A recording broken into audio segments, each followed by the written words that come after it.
Bonjour tout le monde, bienvenue à ce podcast du parcours initiatique des guerrières authentiques. Donc, si tu es là, j'imagine qu'il y a une partie de toi qui a cet archétype-là à l'intérieur qui existe et probablement que dans la vie, toi aussi, tu as le sentiment que tu as été un peu bousculé. Mon nom est Josée Vernier, je suis propriétaire du centre holistique L'Harmonie, entrepreneur spirituel à temps plein depuis maintenant 6 ans. Et ce que j'adore, c'est pouvoir partager ma passion avec les gens qui m'entourent, avec les curieux comme moi de développement personnel, de spiritualité. Alors, à travers ces entrevues inspirantes et parfois un peu troublantes, je vais recevoir des travailleurs de lumière, des gens qui œuvrent dans le domaine de la santé, dans les médecines alternatives, médecines complémentaires. Et ces hommes, ces femmes qui vont venir à notre rencontre, en toute humilité, vont venir nous partager leur expérience de vie, leur bagage, les différents, peut-être nuits noires de l'âme qu'ils ont vécues à travers leur parcours de transformation intérieure. Parce qu'au final, ce qui nous intéresse, c'est pas seulement qu'est-ce qui a fonctionné, mais c'est également à quel moment certaines personnes ont su se relever, mettre un genou à terre et aller trouver les ressources à l'intérieur d'eux-mêmes pour transformer puis transcender des blessures qui étaient là depuis longtemps. Alors j'espère sincèrement que ce podcast va être un espace inspirant où tu vas apprendre des trucs, des stratégies, peut-être même que tu vas apprendre à te découvrir toi-même en découvrant les gens qui vont venir se livrer ici au podcast. Alors je t'invite à partager celui-ci si le sujet t'intéresse, évidemment à mettre tes commentaires sous la vidéo et à faire en sorte de propager ce podcast-là autour de toi. Parce qu'avant d'apprendre là, à jouer avec les licornes, à danser avec les filles, là, puis à jaser avec les anges, ben il y a un processus à faire. C'est celui-là dont je te parle, c'est celui dont j'ai goût que les collaborateurs viennent te livrer. Alors je te dis à tout de suite, on se retrouve de l'autre côté.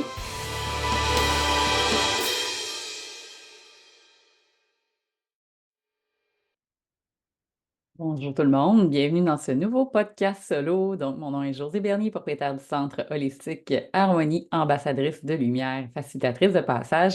Donc, aujourd'hui, j'ai le goût d'aborder un nouveau sujet avec vous concernant une autre magnifique transformation que j'ai fait récemment. Et si vous avez pris le temps de lire le titre, je t'explique pourquoi la jalousie est devenue un poison dans ma vie avant de devenir un immense cadeau pour apprendre à mieux me connaître et à mieux m'aimer. Donc, déjà, d'entrée de jeu, j'aimerais ça que si tu es là, puis tu m'écoutes, que tu prennes le temps de m'écrire en commentaire quand tu vas écouter cette vidéo-là, si toi, tu as l'impression d'avoir déjà vécu peut-être de la jalousie dans ta vie, que ce soit dans ta relation de couple, que ce soit par rapport aux membres de ta famille, que ce soit avec des amis, des collègues de travail. Est-ce que tu as déjà vécu de la jalousie? Est-ce que tu as déjà eu de l'envie? Donc, tous ces éléments-là, où ce sont des émotions que souvent on juge fortement, sont là pour t'apprendre énormément de choses sur toi. Et aujourd'hui, si en toute humilité, je viens te partager en quoi, dans les 4 dernières années, ces fameux comportements inconscients de jalousie s'est présenté dans ma vie, c'était vraiment pour aller explorer des blessures profondes qui étaient là et que je n'étais pas consciente que je portais. Donc, j'ai plusieurs questions qui vont encore t'aider. J'adore les questions, vous le savez, je les ai pris en note ici, donc c'est sûr que je vais prendre le temps de te les dire aujourd'hui. Donc, en quoi ça m'a aidé? Quand est venu le temps, par exemple, de démystifier et de comprendre certaines réactions émotionnelles, parce que ça vient souvent sous forme de réactions émotionnelles quand il y a des blessures dans l'inconscient, j'ai réalisé que ce fameux comportement-là se présentait à des moments assez précis avec des situations qui avaient tendance à se ressembler. Donc, évidemment, si je vous dis dans les 4 dernières années, c'est que j'ai fait un bon processus de transformation sur celle-là. Autant je suis venue l'adresser en transgénérationnel, je suis allée explorer au niveau karmique, j'ai vérifié au niveau de mes blessures de l'âme et de ma vie actuelle. Donc, je vous partage ce que j'en ai découvert aujourd'hui et qu'est-ce que ça a changé, cette libération-là, cette transformation-là dans ma vie. Donc, évidemment, ça l'a énormément amélioré la relation que j'ai envers moi-même et je vous explique pourquoi. C'est que j'ai développé au fil du temps une façon très différente de réagir quand il y avait ces comportements-là. Au tout départ, quand ça s'est manifesté dans la nouvelle relation avec mon conjoint actuel, c'est déjà plusieurs années qu'on est ensemble, mais je n'avais pas nécessairement vécu ça dans d'autres relations par le passé au niveau des relations de couple. Et ça m'étonnait d'avoir à vivre ça dans cette situation-là parce que je disais, je comprends pas, je suis pas quelqu'un de jaloux dans la vie, alors pourquoi, là, tout d'un coup, je vis ça avec toi dans des situations, des scénarios qui se ressemblaient, mais qui n'étaient pas toujours les mêmes. Et ce que j'ai appris, en fait, sur moi à ce moment-là, c'est que quand ça se déclenchait, ça activait également un autre mécanisme qui n'était pas nécessairement sain. Et que plutôt d'accueillir ce qui montait, d'apprendre à le saisir, évidemment, à comprendre ce qui était là, à l'écouter, c'est comme si je voulais refouler. Parce qu'il y avait quelque chose qui était honteux dans le fait d'être jaloux, il y avait quelque chose qui était de l'ordre du jugement. Donc, je me jugeais, je me critiquais. Alors, je n'étais jamais réellement en train d'aider cette structure-là dans la psyché qui était finalement en souffrance, qui avait vraiment besoin d'amour. Donc, ça m'a appris à développer la compassion envers moi-même dans ces défis-là. Ça m'a également appris à devenir un peu plus vulnérable parce que, évidemment, ce n'est pas une zone qui était agréable et confortable à vivre. La plupart des comportements inconscients et ou émotions qui amènent à la souffrance, qui amènent à des peurs, à des manques, sont rarement des émotions dans lesquelles on est confortable de rester. Donc, ça m'a appris d'abord ça, d'apprendre à m'observer, d'apprendre à m'écouter, à m'aimer davantage, donc d'être dans une posture de compassion davantage envers moi-même quand ça se présentait.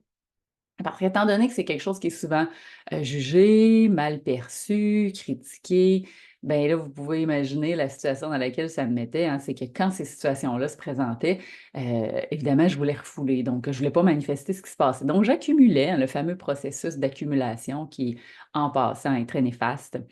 Je vous ai parlé un petit peu de ça dans mon dernier podcast au niveau des attentes puis des déceptions.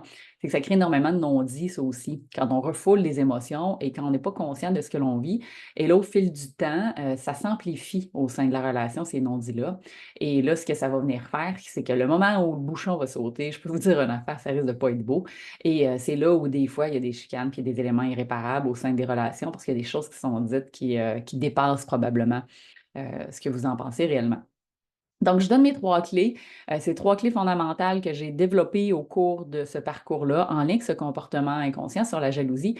Évidemment, ça pourrait probablement s'appliquer à d'autres situations. Alors, amuse-toi si tu m'écoutes aujourd'hui, si c'est un autre genre de phénomène que tu vis, toi, dans tes réactions, puis que là, tu vas aller voir, ben, qu'est-ce qui est caché derrière ça. Tu pourrais utiliser ces clés-là. Donc, je te dis la première clé ici, la fameuse question qui est revenue souvent au cours des dernières années quand ça montait, qui m'aidait à mettre en conscience. La première question, c'était: j'ai peur de quoi? Donc, dans la situation là, où je vais prendre mon exemple, où mon conjoint, mettons, il allait passer du temps avec des amis. Je ne sais pas, il y avait une activité. Et là, quand ça arrivait, ce moment-là, puis qu'ils me le disent d'avance, qu'ils me le disent dernière minute, qu'ils me le disent après, la réaction, je vous dirais, foncièrement était relativement la même parce qu'au niveau de notre relation, on a essayé plein de stratégies.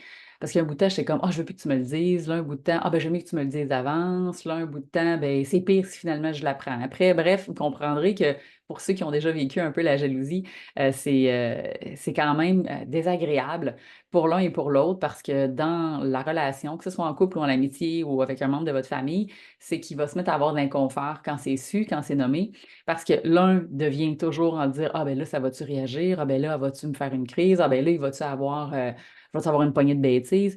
Donc, les deux individus qui sont impliqués dans cet enjeu-là où il y a l'envie puis la jalousie, évidemment, ça devient malsain, ça devient toxique comme relation, comme dynamique. Ça va être aussi compliqué pour un pour l'autre à un moment donné de créer, si je peux dire, un peu plus d'harmonie dans cette situation-là. Donc, je reprends cette fameuse exemple. Donc, mon conjoint, mettons, qui faisait une activité avec des amis. Et là, je me posais cette question-là. J'ai peur de quoi? En quoi j'ai peur? Tu sais, en quoi, qu'est-ce qui monte à ce moment-là qui fait en sorte que j'ai cet élément de jalousie?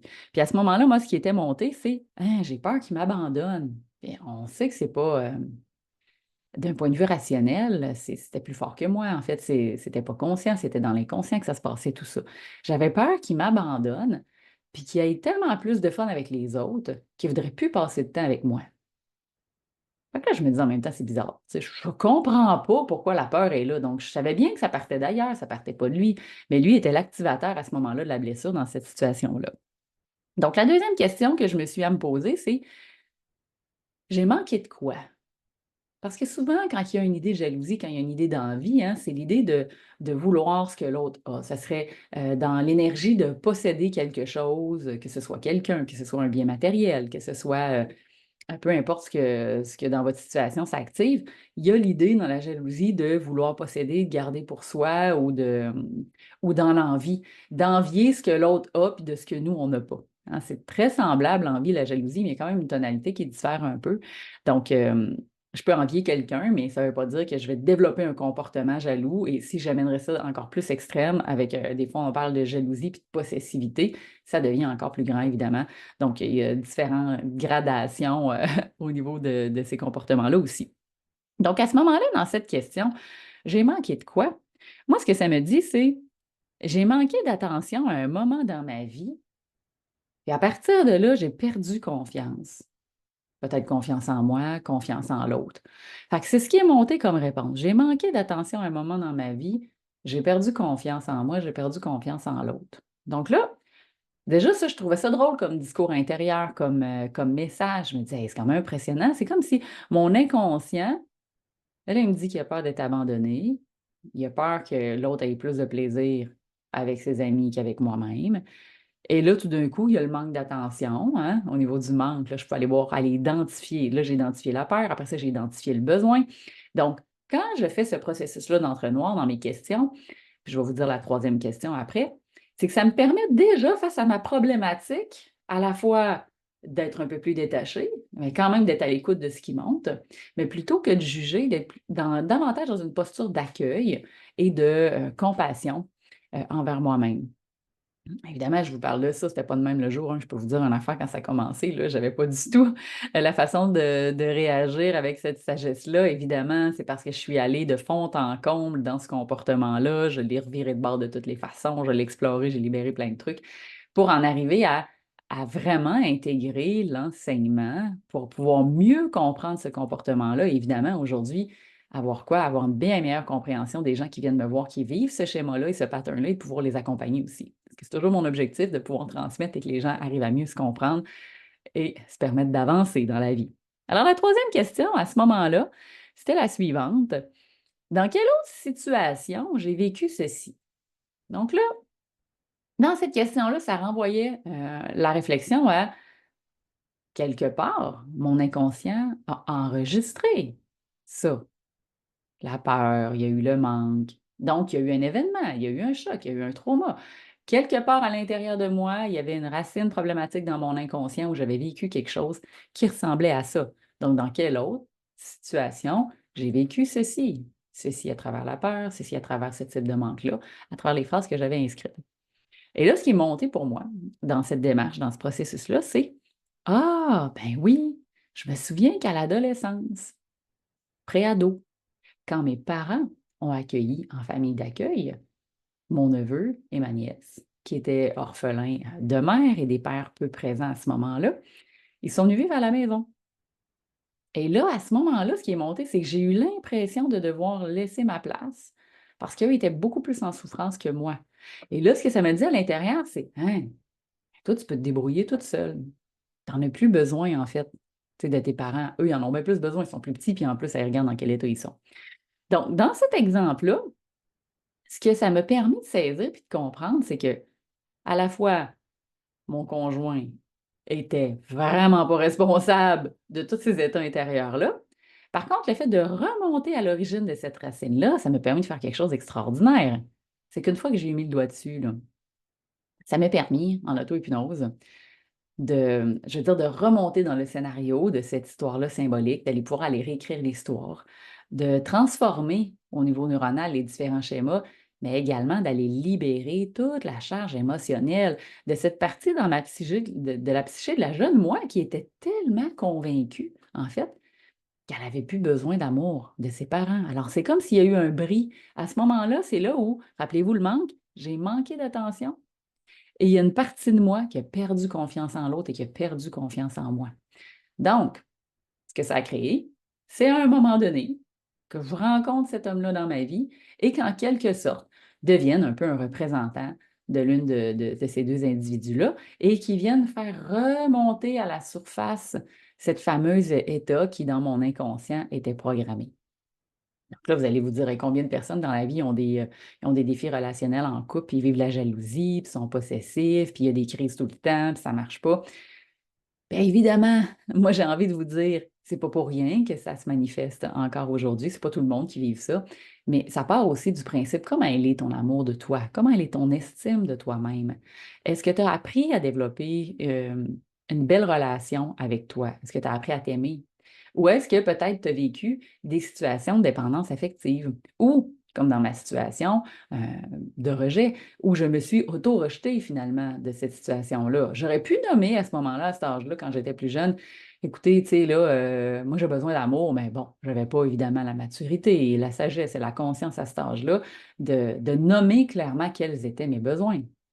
Et on peut se douter que deux jeunes enfants qui arrivent dans une nouvelle famille, avec des défis, avec le deuil, ben, mes propres parents, dans leur processus de deuil, étaient en train de vivre ça. Donc, il faut bien se dire que moi, à ce moment-là, peut-être que j'ai pu sentir, je veux dire, dans l'énergie, sur le plan émotionnel, qu'à ce moment-là, les membres de ma famille étaient beaucoup moins disponibles.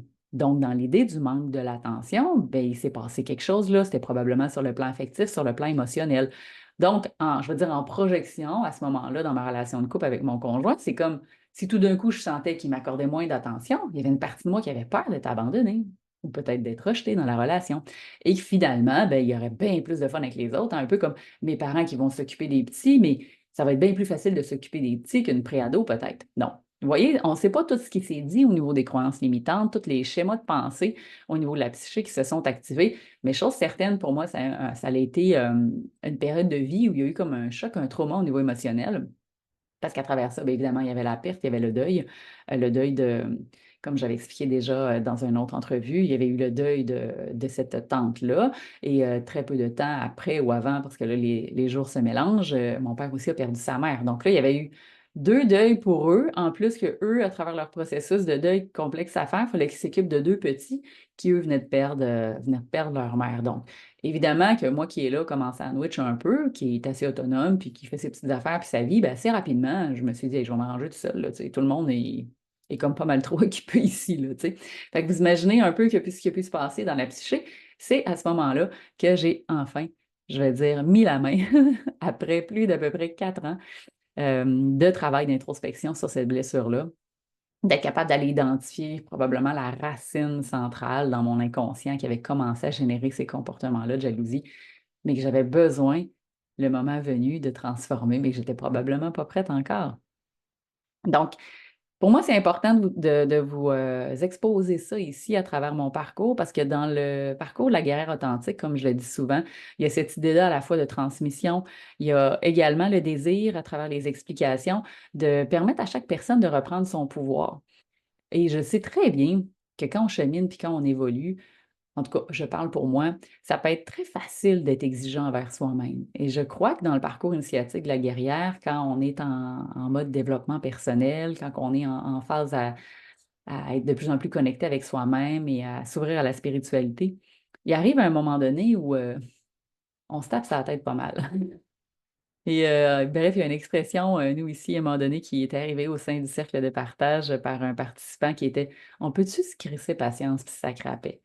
Et ça avait fait rire beaucoup les gens, puis je vous le dis ici parce que à plusieurs reprises, à un moment donné, il fallait que je me répète là. Hey, là, tu peux-tu sacrer patience puis crisser la paix parce que c'est vraiment intense, là. Tu sais, Josée, d'être toujours être en quête, en recherche, à vouloir comprendre, à vouloir savoir. Parce que pendant que tu es là, tu n'es pas en train d'accueillir l'émotion et souvent, tu n'es pas capable d'aller connecter avec d'où ça vient la blessure. Parce que le mental rembarque, parce qu'il est toujours en train de juger. Il n'y a pas assez d'espace d'accueil puis d'amour à l'intérieur de soi-même pour pouvoir être prêt à aller explorer ces blessures-là.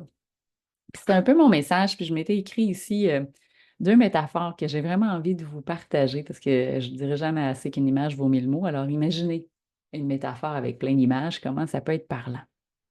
Je dis toujours aux gens qu'au niveau du développement personnel, au niveau de la libération, ou entre parenthèses, le processus de guérison intérieure, je pourrais jamais dans ma vie faire en sorte d'arriver à un objectif sain si tout ce que je fais, c'est tirer sur une plante pour qu'elle pousse plus vite. Donc, pour moi, c'est comme ça que ça se manifeste dans l'inconscient. Vous allez vous dire, hé, palais, pauvre toi, ça fait 4 ans que tu es pogné dans cette patente-là. Effectivement, j'ai eu des breaks, mais oui, ça fait 4 ans que je vire dedans. Et ça a pris du temps, malgré que je connais mon histoire, malgré que j'ai exploré plein d'affaires. Ça a pris un bon moment avant d'aller conscientiser cette racine-là, puis d'avoir la compréhension de tout ça.